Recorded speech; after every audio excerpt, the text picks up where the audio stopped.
بسم اللہ الرحمن الرحیم۔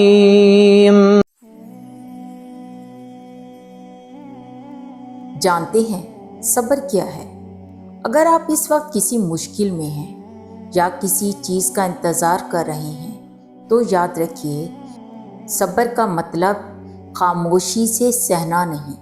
بلکہ صبر کا مطلب ہے حالات کے بہتر ہونے تک اپنے قدم جمائے رکھنا اور اللہ پر یا اپنے مقصد پر یقین رکھنا۔ ذرا تصور کریں، جب حضرت یوسف علیہ السلام کو بھائیوں نے کنویں میں ڈالا ہوگا اور پھر چھوڑ کر چلے گئے ہوں گے تو وہ کتنے پریشان ہوئے ہوں گے، کتنا طویل انتظار کیا ہوگا کہ شاید فلاں بھائی کا ہاتھ ابھی دکھائی دے اور میں پکڑ کر اوپر چڑھ جاؤں۔ پھر تھوڑی دیر بعد سوچا ہوگا کہ وہ بھائی تو نہیں آیا، لیکن ایک دوسرا بھائی ہے، اس کے ساتھ تو ایک دن میں نے اکٹھے کھانا بھی کھایا تھا، ممکن ہے ابھی وہ رسی لینے چلا گیا ہو اور کچھ دیر بعد آ جائے۔ کبھی سوچتے ہوں گے کہ شاید میرے بھائی میرے ساتھ پرینک کر رہے ہیں، یہی قریب میں چھپے ہوں گے اور مجھے ڈرا رہے ہوں گے، لیکن جب دن کا سورج ڈھلا ہوگا، رات کی تاریکی چھائی ہوگی، پرندوں نے گھونسلوں کی طرف رخ کیا ہوگا اور کنویں کے عین اوپر سے اڑتے ہوئے منزل کی طرف خوشی خوشی جا رہے ہوں گے، تو یوسف علیہ السلام کے دل میں بھی تمنا آئی ہوگی کہ کاش میں اس مصیبت کے کنویں سے باہر نکل کر یوں اپنے والد کے پاس اڑ جاتا۔ چھوٹا سا بچہ کنویں کی پوشیدہ جگہ میں ایک پتھر پر بیٹھا ہے، رات اپنی سیاہی کے ذریعے کنویں کو مزید تاریک کر رہی ہے، اور یوسف علیہ السلام کبھی بھائیوں کا سوچتے ہیں، کبھی بنیامین، کبھی شفیق باپ اور کبھی کسی رشتہ دار یا قافلے کی آمد کا، کہ شاید کوئی اس طرف آ دھمکے اور مجھے نکال باہر کرے۔ بھائیوں نے جو آخری بات کہی ہوگی، یوسف علیہ السلام نے اسے بار بار سوچا ہوگا، کیونکہ انسان کسی کی کہی گئی آخری بات کو گہرائی سے سوچتا ہے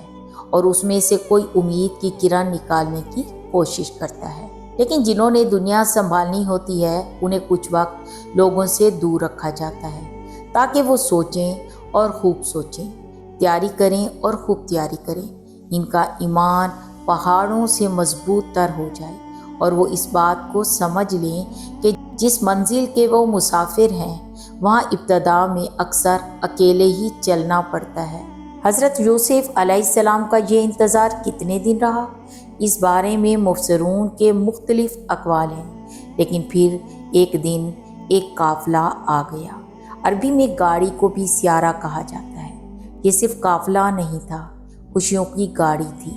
کامیابی کی بس تھی، ایک منزل سے دوسری منزل لے جانے والی ٹرین تھی، ایک بلندی سے دوسری بلندی کی طرف لے جانے والا طیارہ تھا، موت سے زندگی کی طرف لے جانے والی کار تھی۔ یہ سب کچھ تھا جس کے لیے انتظار کیا تھا، اور پھر گاڑی آ گئی۔ ہمارے لیے اس جملے میں کیا تھا؟ وہ یہ کہ ممکن ہے اس وقت صورتحال اکتاہٹ کی ہو، اپنے کام سے، رشتوں سے، دوڑ سے، سفر سے تھک گئے ہوں، اپنے آپ کو کوس رہے ہوں کہ کیوں نہیں آگے جا پا رہا، کیوں نہیں منزل دکھ رہی، کیوں نہیں مصیبتوں اور پریشانیوں کے کنویں سے نکل رہا،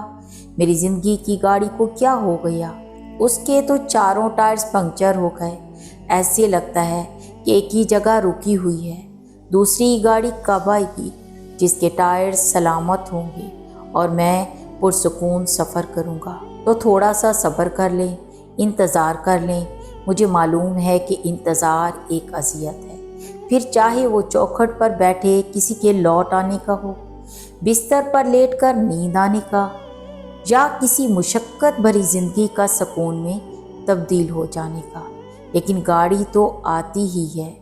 خوشیوں والی، 7 گھنٹے، 7 مہینے یا 7 سال لیٹ ہو جائے گی، لیکن آئے گی ضرور۔ پھر جب خوشیوں اور راحتوں کی گاڑی آتی ہے تو وہ سارے دکھ سمیٹ لیتی ہے، سارے رنج اٹھا لیتی ہے، سارے کرب اور اضطراب پچھلی ڈگی میں رکھ کر آپ کو سکون کی فرنٹ سیٹ پر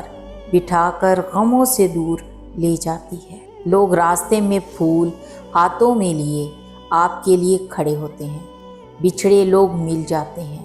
گزرے غم دھل جاتے ہیں اور آنکھوں میں نور واپس آ جاتا ہے۔ بس کلمہ کن کا انتظار کریں اور امید رکھیں کہ رب محبت آپ کی طرف بھی ایک دن خوشیوں کا قافلہ بھیج ہی دیں گے۔ فرض کریں کہ اگر دنیا میں خوشیاں نہ دیکھ سکے، سلامتی کی لذت نہ پائی، لیکن رب محبت کے فیصلوں پر